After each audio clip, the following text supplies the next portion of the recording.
Hey there, friends and running fans. This is Amby Burfoot welcoming you to the latest episode of the podcast Running, State of the Sport. And this is George Hirsch, your co-host at Running, State of the Sport. In every episode, we talk to the smartest, most informed, most influential, and sometimes fastest runners on the planet. This week, we've got a visit with one of those interesting, unique guests, maybe one of the most interesting we've had on the podcast, George. I put Thomas Panek right up there with our friend 100 or 101-year-old John Cahill, wouldn't you? Absolutely, Amby. Thomas is both the CEO of an important nonprofit that supports the blind and also a serious blind marathon runner himself. He's deeply involved in the sport of running and in ways to make it more accessible to the visually impaired. But before we talk with Thomas, we'd like to review some of the biggest recent news in running that's been going on. So, Amby, what have you been looking at lately? I've been catching a lot of U.S. marathon running news, George. First, USATF has announced the qualifying times for the next marathon trials, which will be in 2028, or they could be in late 2027. People are always interested in these qualifying times. And this time around, the women's mark is going to stay the same at 2:37, and the men are going to have to run 2 minutes faster, moving from 2:18 to 2:16. In both cases, the goal is to have about 200 runners on the starting line for the next trials. To me, though, the much bigger question is who is going to be the host of these trials? Every time the quadrennium comes around and USATF puts this out there, you end up with a host team and a local organizing committee that's not totally happy about the way they get treated by USATF and apparently get no help whatsoever finding sponsors to underwrite costs. So it becomes a big financial drain for them, even though it's a hugely popular and prestigious event. I always worry that we're going to run out of hosts. I hope that's not the case.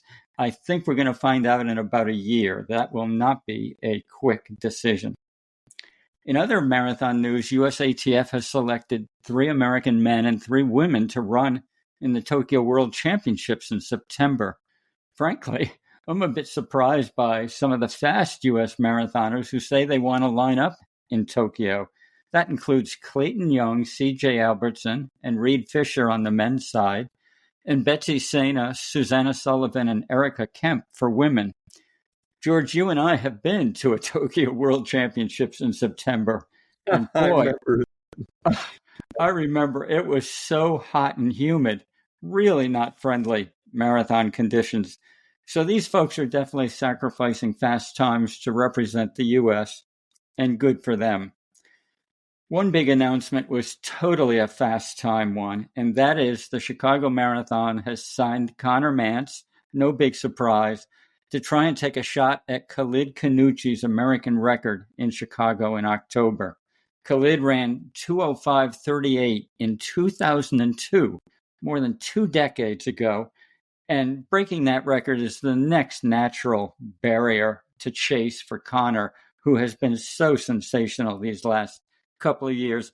The fact is he's already run faster than 2:05:38 because he did a 2:05:08 at Boston in April, but that's not a record-eligible course. In Chicago, you can be sure that they'll have a good group of pace setters right in front of him as long as he wants to have them there. He's run 2:07:47 in Chicago in the past 2 years ago, and I give him a really good shot at taking down that Kanuchi record in Chicago this October. George, what have you been primarily following? Yeah, just bringing back Khalid. We haven't talked about him in a long time, but I think that he was running 2:05 Amby almost 25 years ago. Pre-super shoes, no fancy fueling strategies, none of the science that's going on today. Boy, was he good. And, as you and I know, in the marathon, he beat the likes of Haile Gebrselassie and Paul Turgot. He he was extraordinary, and you know, quite something to hold that American record all this time. I went out to the New York Mini 10K on this past weekend in Central Park, and it was a strong field of big name runners, and I thought it was very impressive given that the conditions were very humid, really kind of a pea soup type day. As you know, Central Park, it avoided the north end hills, but nonetheless, Central Park is a hilly course, so the times were impressive. In the winter, Helen O'Beary, I mean, she just keeps putting herself way up at the top. She's now won the New York City Marathon. She's won the Mini 10K. So here in New York, she's added that one. And she's also, of course, won the United Airlines New York City half marathon, kind of a trifecta of major races here in New York, to say nothing of her Boston championships. And she ran fast, 30:44, and just a few seconds behind her, Wayne Kaladi, the fastest ever by an American on the Central Park mini course. And that course is talking about more than 50 years. And Amby, when I looked over the results, there was Taylor Rowe, whom you and I talked about with her coach, Alistair Craig, not long ago, and he was, highlighting her as one of the big talents, and she's had an incredible year.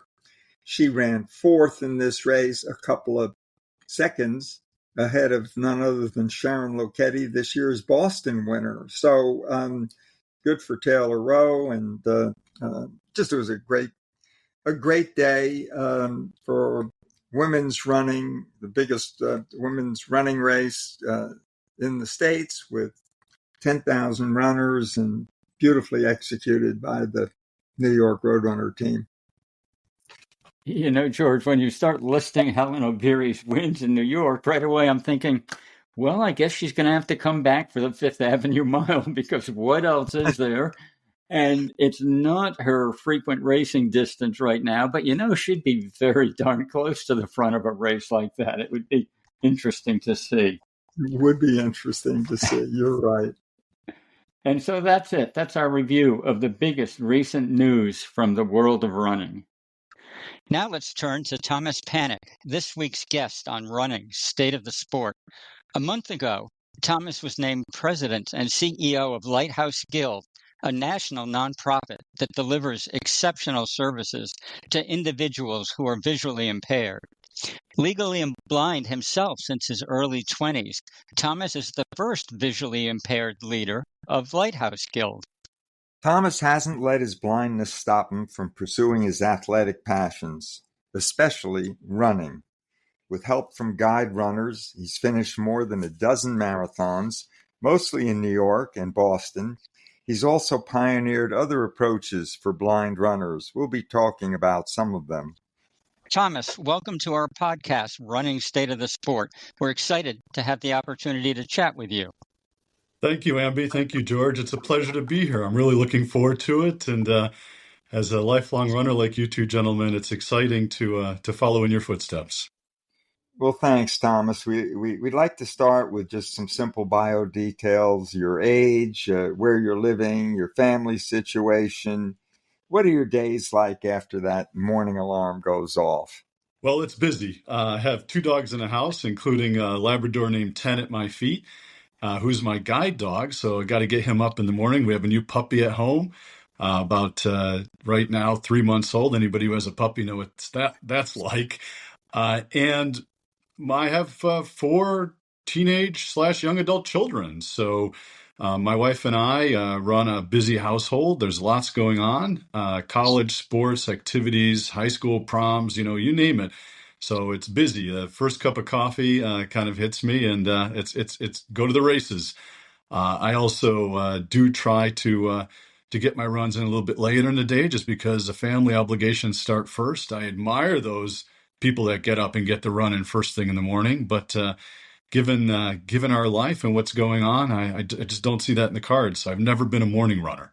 That stuff happens later in the day, and I hope we'll talk about it. Well, everybody picks their own time for running for sure. I'm going to start with a bicycling question rather than running, Thomas, because the most recent article I read about you in the New York Times was how one of your daughters and you were going to do the 5-borough bike tour in New York City, which is on a course very similar to the marathon. And my immediate thought was, gosh, bicycling must be really frightening for someone who's got a visual impairment. What was that event like for you and your daughter? Was it fun? Was it terrifying? Will you do it again? Well, my daughter, I have a daughter and 3 boys, and it was my 55th birthday. I turned 55. Wow. And, I thought to myself, she had just graduated college, and she took her MCAT. She's going on to medical school to be an ophthalmologist of all things. And I didn't really want to ask her to get on the bike and practice because she had this big test ahead of her. So, but as a birthday wish, once she was home for the weekend, I asked, and she said yes. And, a tandem bicycle is an interesting contraption. I don't know if any of you gentlemen have ridden a tandem bicycle, but it's a bicycle made for 2, and you both pedal at the same time at the same rate, and you're turning 2 wheels. So, it's pretty unique. You have to balance together. You have to communicate. You have to do all the things a blind runner has to do, except in this case, instead of tethering, you're riding a bicycle. I wasn't actually scared. I have to be honest with you 2 gentlemen, having run marathons, it was a whole lot easier to get the miles done, even over the Verrazano, By the time we were done and we were turning, they do it in reverse. You end up in Staten Island as opposed to starting.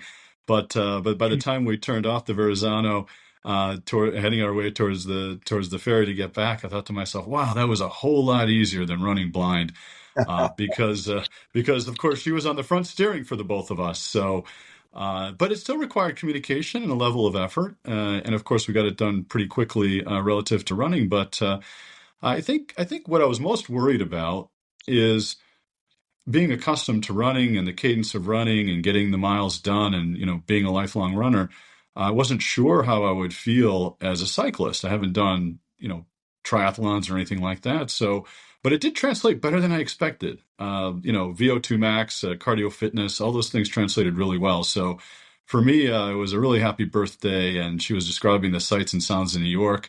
Usually you don't have the time to do that when you're running. People are cheering and you're just trying to get it done. But I felt like I was, really enjoying myself and listening to the sights and sounds around the city in a very different way. I would highly encourage anybody that has a chance to do that 40-mile bike tour to go for it.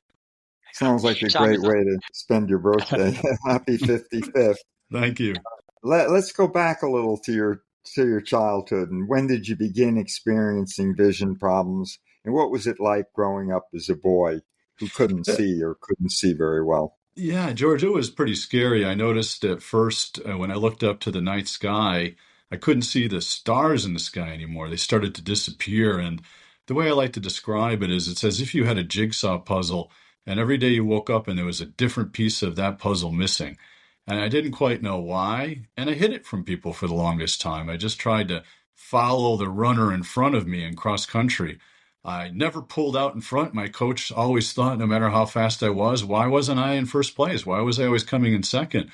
And it was because I just always followed the runner in front of me. And those were the kinds of things I did to adapt and adjust. By the time I was in my early 20s, I was diagnosed as legally blind. And those pieces of the jigsaw puzzle have just continued to fade away. And none of them are left. So I'm not able to see anymore. But that started just when I was a boy, and it continued through adulthood. And that must have been a really difficult period to weather. Particularly, you said you kept it to yourself. And I think we all know that kind of secrecy and keeping things to ourselves can be really a mental burden. Yeah. I'm wondering how you weathered that whole period of your life. And a funny question, if in fact there are any positive benefits to what you went through. Yeah, Amby, it's not a funny question. I think, the courage that I had to sort of make do and to find ways to continue to get through school. My friends would pass me notes. The teachers would think that I was cheating, but actually they were just writing the problem on the board, not the solution. So I think it created some real discipline in me to try to solve problems, which I think have translated. On the other hand, I was getting hurt a lot. So broke both arms, fell under a train off a platform, I cracked open my head, riding a bike, jumped into a pool, hit the concrete, not knowing the water wasn't there. I did all these really stupid things that I wouldn't recommend to anybody who's visually impaired or losing vision or blind. But it did teach me something about people, and that is, I had an amazing moment when I walked into a library and there was a talking computer there, and I could read for the first time in many, many years. And I started to learn about guide dogs and things out there for people who are blind or visually impaired. And it really was a moment in my life where I started to understand that there was help out there. There was help for people. There were people that would tether to you and run with you. There were people that wanted you to succeed, and I didn't have to hide it anymore. So I think the short answer is, if I had done it all over again, I probably would have raised my hand in third grade and said, I can't see the board. But in many ways, it made me the determined person I am, and perhaps even etched into me some of the attributes that eventually made me into a leader. So it's a great question. So, Thomas, history's provided us with a number of famous blind people: Helen Keller, Stevie Wonder, Andrea Bocelli, Eric Wehrmeyer, who summited Mount Everest. And Yeah. Just curious if these people or others somehow were inspiring to you. Every one of them, all of them. Eric, climbing the mountains, phenomenal achievement. Stevie Wonder, whom I've met, can't sing like him, don't pretend to, not a musician. But Bocelli, oh my goodness. Yeah, he's coming to Madison Square Garden in December, looking forward to it. Helen Keller, what a legacy. Anytime a blind person achieves or accomplishes something, everybody is a little bit surprised about their achievement. And yet at the same time, for Stevie, for Eric, they're just doing what they love. They're accomplishing what they love, and the world sometimes pays attention. And I think, for the visually impaired and blind people that are out there that are listening, or you have a loved one who's listening, we're happy when people pay attention or notice. And the names that you mentioned are household names, but there are many, many people that are doing things every day because they love it. And sometimes attention comes their way. But first and foremost, I think people who are blind are like anybody else. They're passionate about what they're passionate about. And, trying to find ways to do things a little differently is really where the challenge comes in. So, of course, Thomas, after that great answer, I have to ask you, what do you love and what are you passionate about? So, sitting here with you two gentlemen, I'm passionate about running. I stopped for a long time thinking that I couldn't run. And people ask me, why would you want to run? You can't see. And why does a blind person want to run? Like, what is that all about? And, I enjoyed running. I couldn't play ball sports because I couldn't see the ball well enough. And so, but I noticed that I was able to, go as fast as my lungs and legs could carry me. It was just a sight that was stopping me. So I always felt very free. And as we say, sort of in the zone, or I just had those moments of great clarity while running, and I love it. I love running. It's my passion. It's my equalizer, and it's something I'm passionate about. I'm also passionate about family. Love my kids. Love my wife Melissa. We've been married for 27 years. Love to travel.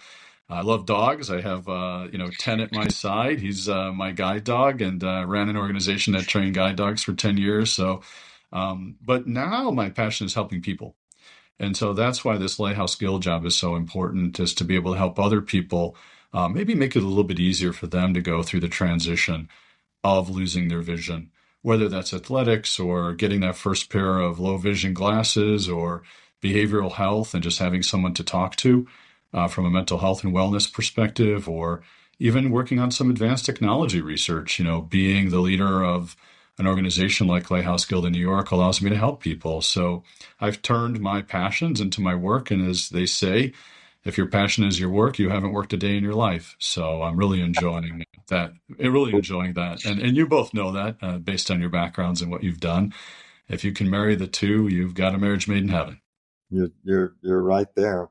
So when did running become an important part of your life? And tell us a little more. You already touched on it just now. What's it like to run with a serious visual handicap? Well, it's a challenge. First of all, you're always scared of running into a tree or a pothole or a pole or a person. And there's that constant feeling of almost like when you're driving, you could potentially at any given moment get into an accident. And yet at the same time, we all choose to drive because we need to get from place to place. And you pass an accident, you look at it and say, thank goodness it wasn't me. And that's what running's like for me is, I'm going to continue to do it. I'm very, very passionate about it, but running is very different for me. I don't run alone, which is a good thing. I always run with company. I have a guide runner tethered to either my left or my right. And I have between me and the guide runner the equivalent of a shoelace or some sort of improvised towel or device or whatever is available. And they hold one end and I hold the other, and we're just communicating. Our arms are moving normally and we're running at the same pace and turning and weaving through crowds. We're just double wide. And for those of you who've seen blind runners, you understand how this works. But it's really pretty amazing that I picked up blind running after not feeling safe anymore. I was running in Chicago, my first marathon, my hometown. And at that time, Chicago Marathon went under a lower level Wacker Drive, and the McCormick place was on the other side of town. And you duck through the tunnels, and I completely black. You might as well just put a blindfold over my eyes. And I ran into a knee-high post and just stopped running and said, I'm done. I can't do this anymore. And so to have people volunteer to tether and give up their marathon or their race for me, that's a pretty amazing thing to do. And that's how I'm able to run. I also spend way too many hours on the treadmill. George, I know you run the treadmill sometimes, listening to audiobooks, and I do. we know what that's all about. Yeah. I don't know, Amby, if you're a treadmill runner, but it's not my favorite way to go. And then I also run with the dogs, and we can talk about that a little bit as well. But Yeah. Running is very different for me. I'm running into darkness, not knowing where I'm going. So probably really bad advice to the listeners, but if you close your eyes for 3 to 5 seconds, don't do it for 10, and see what it's like. See if you stop or if you keep up your pace, because the first thing you do is you slow down. You slow down because you're not quite sure what's ahead. And that's a mental challenge you got to overcome by running blind. Thomas, I'm pretty sure I've never closed my eyes for even 1 second while I was out running, and I'm not sure I'm going to take your little hint there to experience it. But I was nervous about talking to you this morning for fear of using inappropriate language. The truth is, I don't really know what legally blind means, despite the fact that I hear it all the time. And I don't know what's the best language to use to describe someone who's got a visual handicap at this point. Maybe you could just briefly fill us in on that. Yeah, and I think about this a lot because, language changes and how we talk about people with disabilities has changed over my lifetime. You can be jeered at or made fun of for being blind as a bat and all those other things you hear, 3 blind mice. But truthfully, being blind or being deaf, there's nothing to apologize for it. So I'm unapologetic about saying I'm a person with a visual impairment. I'm also legally blind, which is defined very simply. If you have less than 20 degrees of vision, most of us have close to 180 degrees of vision, some more, some a little bit less. But, to be able to see only 20 degrees or less is a very narrow field of vision. And if you have less than 20 degrees of vision, almost the equivalent of tunnel vision, you are considered legally blind. The other way to be considered legally blind is to have less than 2200 in your best corrected eye. So some of us take off our glasses and, we have less than 2200, meaning you can't see an object at 20 feet that someone can see at 200 feet. However, it's best corrected. So with glasses in your better eye, if you have worse than 2200, meaning that at 20 feet, you can't see something that someone else can see at 200 feet, you're considered legally blind. Now, we have people with no light perception, people that have been born blind and people that develop different forms of blindness or vision loss over the years. Some of us know people with macular degeneration, which ends up in resulting in the center of the eye losing vision or sight perception over time. Some people have the opposite. Some people lose the vision from the periphery first, and then eventually the narrowing vision leads to legal blindness by visual field. And then some of us have night blindness. So I think it's okay to talk about it in any way. People don't use the word handicap anymore, really. If you think about an accessible parking space, handicapped is left for golf and other sports games. Because I think we think about someone who's handicapped who's less than, and really, I've met some incredibly capable people who are blind in my own life. I'm always proud when I can pull ahead of a sighted runner and competitive as anybody else. And so it's not the characteristic that defines me. So I'm a person who's blind, and I'm proud to say that. I'm also a person who's visually impaired. I have vision loss. All of those things we can say appropriately. I think the most important thing is not to fear not talking to the person because they have vision loss. I always say, just ask and have the conversation. And I think most people that I know that I've met in my career are more than willing to talk as opposed to being ignored. So I appreciate the question, Amby. It's a great one. Such good advice. Thomas, I think I probably told you this little story some time ago. Many years ago, there was a 4-mile race in Central Park, and I was getting ready to run it. And Dick Traum, who was then the head of Achilles, came up to me and he said, would you be willing to guide a legally blind runner? And I said, sure. And he introduced me. And we weren't tethered. We were just holding hands. It was a real last-minute thing. And the gun went off. And sure enough, he dropped my hand. And for 4 miles, Thomas, I kept yelling, don't worry, Cyril, I'm right behind you. And I kept screaming at him. And he was so darn good. He broke 24 minutes. I remember it broke 6-minute pace for 4 miles. I couldn't quite keep up with him. We got together again shortly after we hit the finish line.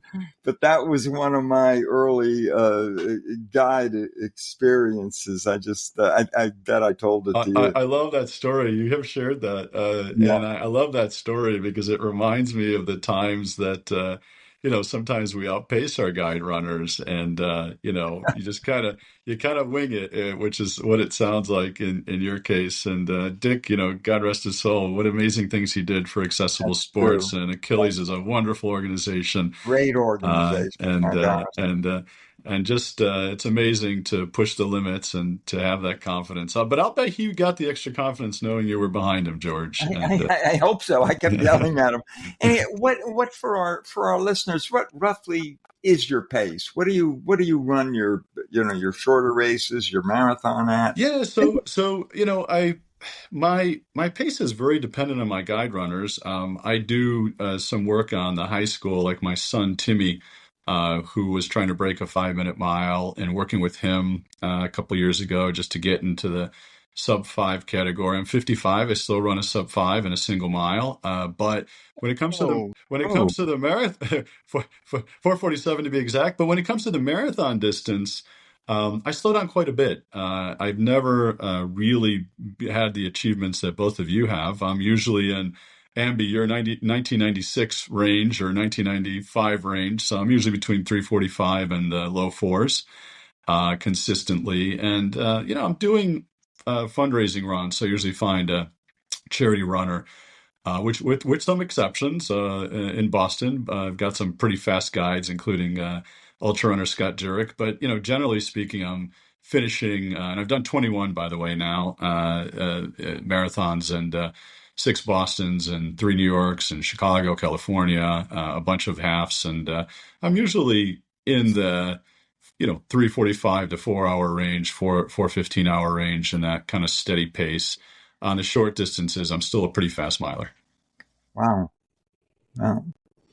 Well, that brings up the question, which I didn't expect to ask, but do you compete in Paralympic track events then? Yeah, that's a great question. I've been asked that question throughout my life quite a bit. I'm usually in the top 20 visually impaired, depending on the distance. And I've Paralympic friends, swimmers and runners, and I've always personally really felt strongly, and I know this point of view doesn't necessarily represent all para athletes, but I've felt strongly in competing with my able-bodied peers. And so that's why I submit for the marathon distance against sighted runners. I just feel that is the playing field that I'd like to compete in. And so during the visually impaired championships and other races, I'm always looking at how I'm doing by age in my field. I aspire to achieve what you gentlemen have both achieved, and that is continuing a lifetime of running. And I've never said yes to the Paralympics as I was growing up. I just felt like, again, I wanted to be part of the running community in New York, in Boston, in California, in Chicago, and overseas. That's my playing field, is to do that. Though I admire and respect our Paralympians. You mentioned you'd run the Boston with Scott Jurek, of course, one of the real ultra marathon stars. And I know you, Thomas, so I know you've got a pretty broad range of friends and people you inspire. And I know one of them is Eli Manning, a Super Bowl champion quarterback. Have you and he run together? We keep joking about doing it. I have a dog named 10 right now, and when Eli retired his jersey, he gave the jersey to number 10 to my dog, number 10. I think there probably was a shortage of capable receivers on the Giants recently, so we call him our Labrador receiver, and we did a first-round draft pick for 10, and it's a great story, but we've done a little bit of running together. Yes, the answer is yes, we have. Eli and I have run together. I ran with 10, who he gave to me, and Eli ran with his dog, Charlie, at the time, and we kind of had a race. I'm not going to tell you who won, but I think you can take a good guess. You got my vote. So, yeah. Thomas, we've all of us who've been running for a few years have seen visually impaired athletes and their tethered guides at Boston, New York, and everywhere. But what's interesting to me is you've also done running without a human tethered guide, but a guide dog, which was a big part of your job at Guiding Eyes for the Blind, your previous organization. How far did that go, and how can people run with a guide dog? Well, the answer is yes, and that was a passion project of mine. And I was always told with a guide dog in my hands when I was a young man that I couldn't go running with the dog. And sometimes, we all have been in running clubs where someone doesn't get up in the morning, isn't feeling quite right or well, or just wants to sleep in. So that happened a couple of times with me. And I was thinking to myself, if I could just run with my dog, because when I would come home from running 17 or 20 miles, I would have to then go take my dog out, and my dog would have to get his exercise. So I thought to myself, this doesn't make much sense. Dogs love to run. I love to run. Why can't I run with my guide dog? But it wasn't a thing. People said, no, it's not safe. They're not trained for that purpose. They're not conditioned. So I set out to change hearts and minds, and took a dog and gave it to a veteran who wanted to run as well. And I asked around, and people were raising their hands saying, if I could run with my dog, I would get a guide dog and I would run with the dog. So started a training program for running guides, the first in the world, the only of its kind.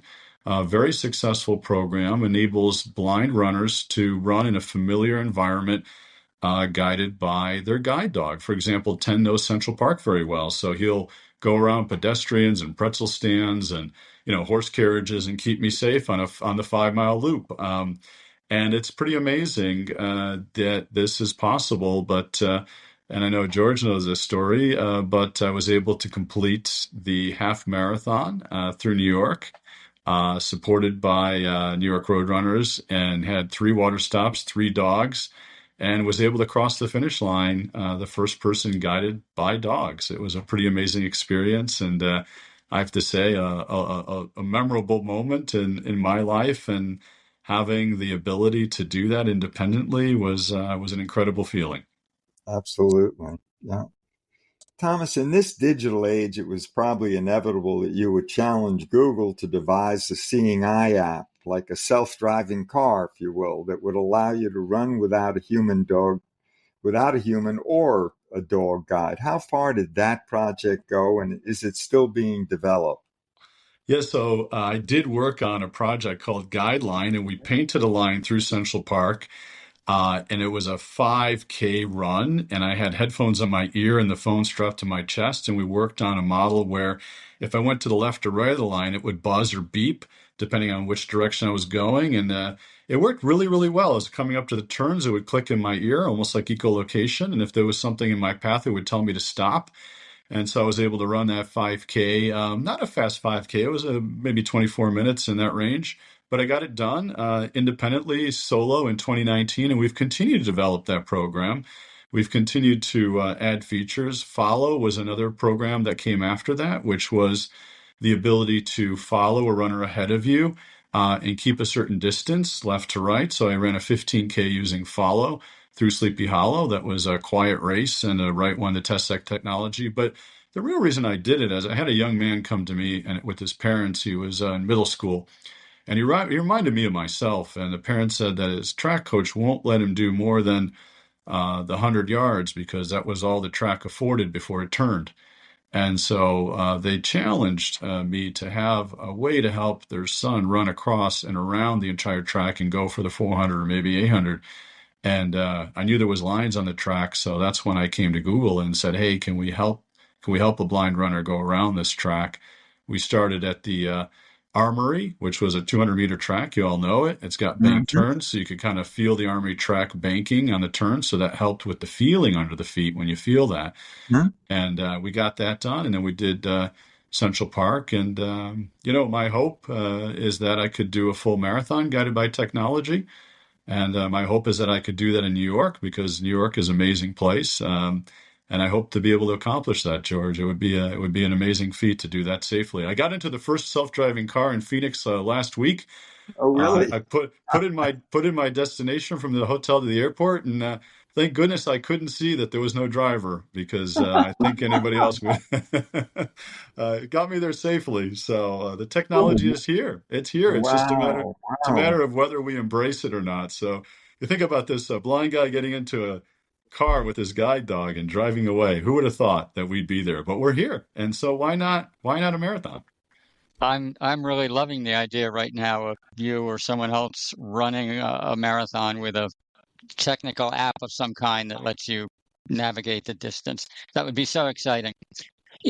Thomas, you're a talented athlete, obviously, and we all want to run a little faster. Every race, we wish we could have squeezed out another 5%.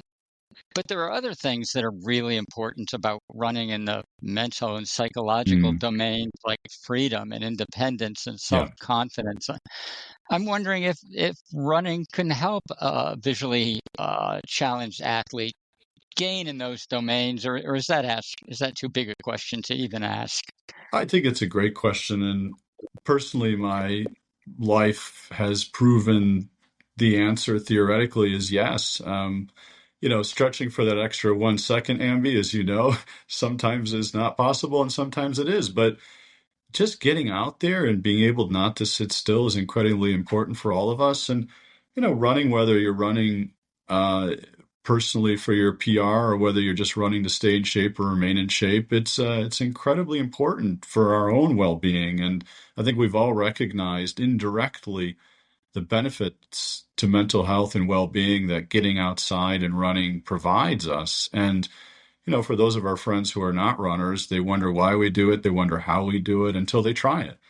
And until they walk and jog and start running. And some of us stop running for a while due to family and health and work. And then we get back into it. We always feel better when we run.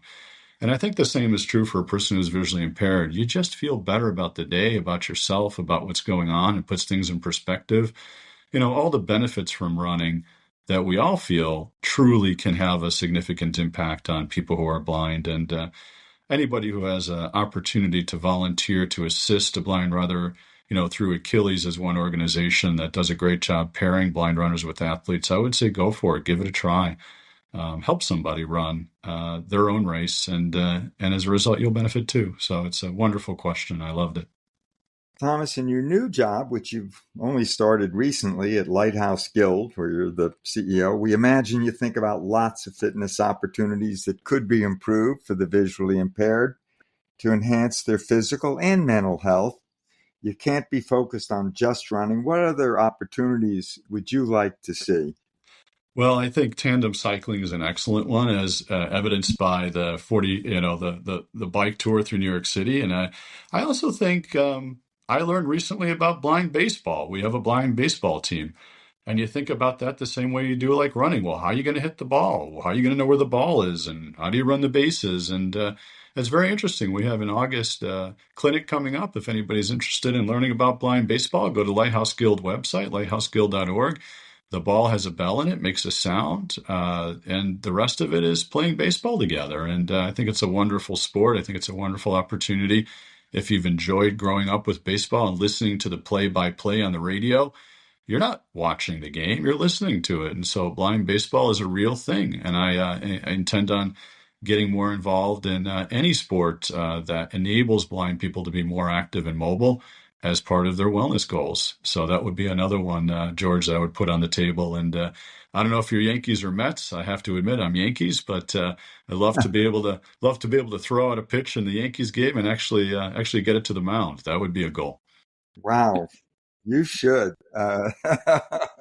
That's got to be something we're going to all work on, Thomas, because I'd love to see you go up to the mound at Yankee Stadium.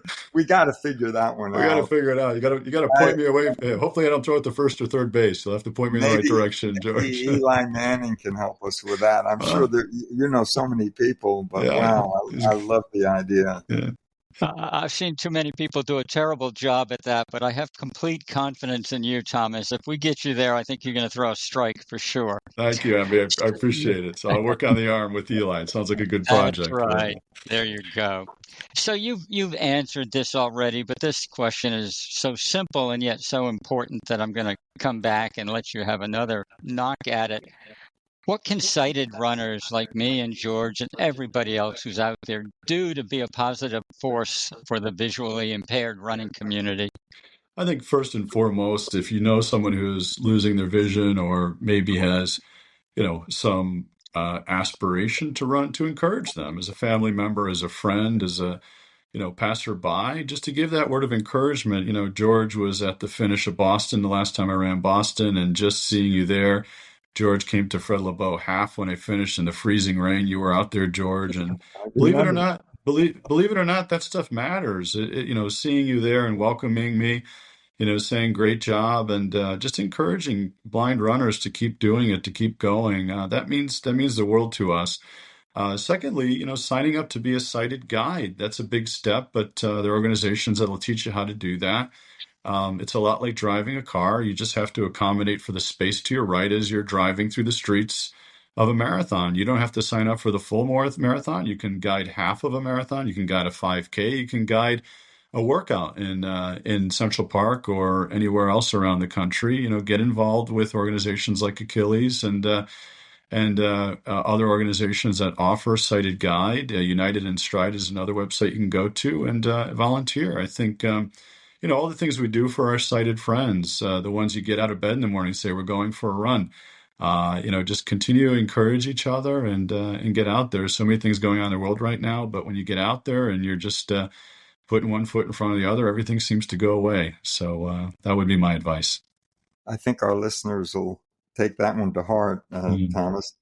Thomas, we usually end our podcast with two standard questions, and here goes the first one. It's what's the state of the sport? From your perspective, what's good and what's not so good? What could be better? What's your take? I think the state of the sport is good. Really pleased to see more people with disabilities running and having opportunities to run. I think there's also an opportunity to understand a little bit more about how we can enable people with disabilities to participate in sport more fully. It's very, very hard to get locked into a marathon mid-pack and to pass and to worry about clipping shoes.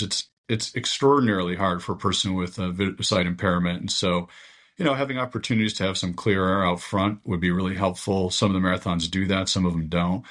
It's not an advantage. It's just an opportunity. And so I think the state of the sport is very good. I think it's very inclusive. For the longest time, and maybe I'll save this for the second question, I've had an aspiration. I'll tell you what it is during my wish list. But I think just being inclusive, people run differently. They complete the marathon differently. There was a time where women were not allowed to run. There was a time and I'm sure you remember that year well that Switzer did it in Boston. It was a 68 year, and that was a landmark year for you, Amby. And you think about wheelchairs were not able to participate, pushrooms were not able to participate, and there will be times where we say no for tradition, for safety, and other reasons, and then there are times we should say yes. So, state of the running community, try to say yes, try to embrace everybody in their own race, in their own run. And people will run differently. People will run with dogs. People will run with technology. It doesn't mean there's anything wrong with it. It just means it's a different way of running. So I would say be open-minded. Thomas, I didn't fully understand part of your answer, so you're going to have to educate me a little bit. You said some races do a pretty good job of providing some clean air or maybe space to the handicapped, the challenged runners. How do they do that? What do they do? Yeah, so for example, if you're in Marine Corps, you're starting out in the front wave or pre-wave, and so you get an early start. It doesn't mean you're finishing faster because obviously it's chip time now, but you have clear air. And clear air is very important as you tend to slow down. You asked me about my marathon time. My marathon time is more impacted by where I'm at in the pack than it is my running ability. So, you can easily tack on half an hour of time trying to double wide navigate, because if you're trying to slide through and around people and you're double wide with two runners, it's very hard to get around in these races nowadays with 50, 60, 70,000 runners. So once you're in your pace group, if you're locked into a 4:10 marathon and you've got a 3:30 capacity, you're not going to run a 3:30. There's no way you're going to pass everybody. So clean air is being able to be out front or even get an early start so you can get the marathon done without having to double wide navigate around other people when you're blind. There's just not the space in today's environment to be able to navigate, even with the best runners like a Scott Jurek. We did a 4:11. We had the capacity to do a whole lot faster than that our last marathon together. And it just takes more time to navigate around the field. Thank you very much for that explanation. I totally get it now. I ran a race yesterday, a wonderful race, but for the first 3 or 4 miles, there was no room to pass anybody. And if I had been a blind double wide runner, as you said, it would have been definitely very difficult. So our last question on the podcast is the fairy godmother wish list. You get 3 wishes and only 3. And we'd like you to make these as personal as possible, what you might wish for yourself and your own running, or your family and friends, and of course your fellow visually challenged runners. Yeah. Wish number 1. I was really excited when I listened to the podcast about the wish list, and if only you can make these wishes come true. Some of them we might be able to make come true, knowing your impact on the running community, both you, Amby, and George. And the first wish is that, and I've had this wish for a long time, I finished the half marathon guided by dogs, and the world stopped and paid attention for a minute. And I did that not for myself, but to prove that it was possible. And I've been asked this question since 2019, more times than I can recount by more people around the world than I can recount. And that is, when are you going to do the whole thing? And so one wish is that I cross the marathon finish line guided by dogs. I think that, if there was a fairy godmother and she could provide that wish, I would like to try that. The second is to use technology to do it. We talked about this earlier, to be able to, for those people that aren't able to get a dog or a group of dogs to do that, that would be a relay, to work with an organization like a Google or an Apple or a tech startup to finish the marathon wholly independently, as myself as a runner. Running is a team sport, but it's a solo sport too. And to be able to finish it using technology would be an equally, let's call it a moonshot. But that would be amazing. And then my third wish, and this is probably the most important wish, I have 4 children. They've all run through high school on the cross-country team and track. I've got 1 in track right now. I've worked with them through their running careers to help them understand my love of the sport. training, and we've helped each other run. During the pandemic, I would line up all four, and they would each do 6 miles for marathon prep. It's my hope that one of my kids will finish a marathon together with their father. That's just a wish that I hope that I could do. So that's my third wish. And that would be an amazing feeling, crossing the finish line together and passing on my love of running to my kids. George and I have actually both done that, and it is an amazing feeling, and your wishes are all sensational, and we're definitely hoping they will come true. So that's it for our podcast conversation today with Thomas Panek, a blind marathon runner and president and CEO of Lighthouse Guild, which is a national nonprofit that works to provide more and better services to the visually impaired. Well, So, thank you. Thomas, thank you so much. You know how much I value our friendship and what an inspiration you've been for so many people. Thank you, George. It was a pleasure being on the podcast with you and Amby, and I know our friendship will continue. And keep out there, keep running, and thank you for including me in your podcast. Amby, you and I have chatted with a lot of amazing runners over the last couple of years, and I would put Thomas Panek right up at the top of that list. What did you think of our conversation with him? George, I was so impressed. I know you had met Thomas once or twice in the past. I never talked with him. And boy, he just comes across as a leader, a spokesperson, a dog lover, a great guy, everything you could a great runner, everything you could possibly want. He's been so involved in running and so passionate about it for so long. I was particularly struck by the theme of independence that's central to his work, and I think quite central to a lot of running as well.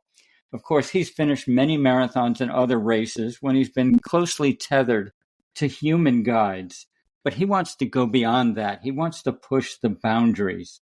He's run with dogs as his only guides and dreams of one day completing a marathon, I think the New York City Marathon, guided by only dogs. How incredible would that be? And he's also worked with Google engineers to develop a phone type app that could help a blind runner, quote unquote, see where he or she is going in the same way software is being used for self-driving cars. That's really exciting stuff. Thomas is out there doing it, and he's doing it for a large, important group of his people, the visually impaired. What were your takeaways, George, from talking with Thomas? Andy, as you say, push the boundaries, but now in his new job as CEO of the Lighthouse Guild, it's not only running that he's looking for new opportunities. He's a visionary, and he was talking to us, of course, about tandem cycling for visually impaired. And I just couldn't believe it when he was talking about blind baseball as a real thing. I mean, man, would I love to go to a game of blind baseball? And I'm going to talk to Thomas about that for sure. We asked him, what we could do, sighted runners for visually impaired running community. And he was, just open and said, the main thing is just lots of encouragement and welcoming the runners into our races. And of course, how important it is for us to be sighted guides for visually impaired runners. And I think, a lot of our listeners should look into that, because I think it's incredibly rewarding. And he said another thing, which we all know, and it was so simple. He said, we all feel better when we run. And he said, you just have to put it in perspective. And he said, whether you're visually impaired or not, that's what running does for us. So I just love that. And I think that all of us runners are really inspired by the challenged runners out there who are doing what we do and what we love and they love, but they're doing it against obstacles much greater than any of us can possibly imagine, I think. So I always try to remind myself to say hello to someone, slap them on the back, ask them how their race was. Just the little banter that we all do seems important to me, that we include everybody in banter. Banter is a really big part of the sport, and it's important. So that's it for this week's episode of Running State of the Sport. We hope you enjoyed joining us as much as we enjoyed sharing the time with you. We'll be back again soon with another episode. Until then, please tell your friends about Running State of the Sport. We'd also appreciate a review at your favorite podcast host, like Apple Podcasts or Spotify Podcasts. In signing off, here's our hope for the state of your own personal running. Chin up, clear eyes, full heart, keep moving, onward.